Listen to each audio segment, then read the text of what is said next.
اجتماعی دعا کی کیا فضیلت ہے، فرض کے بعد اجتماعی دعا کرنا کیسا ہے؟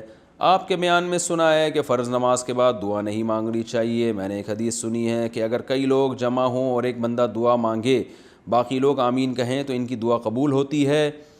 تو اگر یہ عمل فرض نماز کے بعد یا کسی اور وقت کیا جائے تو کیا یہ جائز ہوگا؟ اس بارے میں وضاحت فرما دیں عبداللہ صاحب بنو سے۔ دیکھیں یہ جو آپ نے حدیث کا حوالہ دیا، میرے علم میں ایسی کوئی روایت نہیں ہے، البتہ اجتماعی دعا مانگنا جائز ہے اور نبی صلی اللہ علیہ وسلم صحابہ سے ثابت بھی ہے۔ تو اس لیے اگر کوئی کبھی اجتماعی دعا مانگ لے تو کوئی حرج نہیں ہے اس میں، بلکہ اس میں ایک فائدہ یہ ہے کہ لوگوں کو دعا سیکھنے کا موقع ملتا ہے۔ لیکن جو متعین وقتوں میں لوگوں نے اجتماعی دعا کو ضروری سمجھ لیا ہے اور یا سنت سمجھ لیا ہے خاص وقتوں میں، تو وہ ثابت نہیں ہے۔ فرض نماز کے بعد دعا قبول ہوتی ہے، لیکن دوسری حدیث سے پتہ چلتا ہے وہ دعائیں ہیں جو آپ صلی اللہ علیہ وسلم نے، جیسے آیت الکرسی ہے، اللہم انت السلام، ان کو دعائیں قرار دی ہے جو وظائف ہیں۔ تو اگر کوئی اپنے طور پر فرض کے بعد دعا مانگنا چاہے اور سنت اس عمل کو نہ سمجھے تو ہاتھ اٹھا کے دعا بھی مانگ سکتا ہے۔ کبھی کبھار اگر امام اجتماعی دعا کر لے فرض نماز کے بعد تاکہ لوگوں کو دعا مانگنے کا سلیقہ ہے تو یہ بھی جائز ہے، لیکن یہ تمام چیزیں باقاعدہ حدیث سے ثابت نہیں ہیں کہ اس کو سنت عمل قرار دیا جائے۔ جیسے ہمارے ہاں بر صغیر میں ہر نماز کے بعد بہت سی مسجدوں میں باقاعدہ فرض نماز کے بعد پابندی سے اجتماعی دعا ہوتی ہے اور لوگ اس کو ضروری سمجھنے لگے ہیں۔ تو اس لیے اس کو ضروری سمجھنا ٹھیک نہیں ہے اور اس کو باقاعدہ سنت طریقہ سمجھنا بھی ٹھیک نہیں ہے۔ صحابہ میں اسلاف میں اس کا معمول نہیں تھا، بلکہ ہمارے جو فتاویٰ کی کتابیں ان میں واضح لکھا ہوا ہے، فتاویٰ عالمگیریہ میں لکھا ہوا ہے کہ امام سلام پھیرنے کے بعد اللہم انت السلام کے بقدر بیٹھے گا، اس کے بعد سنتوں کے لیے کھڑا ہو جائے گا۔ تو اس میں کہیں بھی نہیں ہے فقہ کی کسی مستند کتاب میں کہ وہ باقاعدہ پراپر طریقے سے دعا مانگے گا، یعنی جیسے ہاتھ اٹھا کے اجتماعی دعا مانگی جاتی ہے، تو کہیں بھی نہیں ملتا اس کا، نہ قرآن و سنت میں ثبوت، نہ اسلاف میں، نہ فقہ کی کتابوں میں۔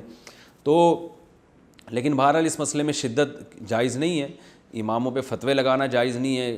بدعتیوں کے فتوے لوگ لگانا شروع کر دیتے ہیں، ایک مسئلہ سن کے تو امام صاحب کو تنگ کرنا شروع کر دیتے ہیں۔ فرض نماز کے بعد دعا مانگنا وہ اتنا بڑا مسئلہ نہیں ہے، لیکن فتنے سے بچنا، ایک دوسرے کا احترام کرنا، یہ زیادہ اہم مسئلہ ہے۔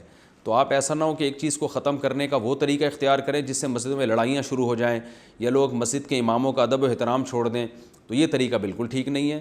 اس لیے محبت سے جو ائمہ حضرات ہیں ان کو ایک دفعہ مسئلہ بتا دیا جائے کہ حضرت یہ ثابت نہیں ہے، کہیں بھی کوئی فقہ کی کسی کتاب میں نہیں ہے۔ حضرت مفتی رشید احمد صاحب کا اصل الفتاوی میں اس پر باقاعدہ ایک رسالہ بھی ہے، وہ بھی پڑھ لیا جائے۔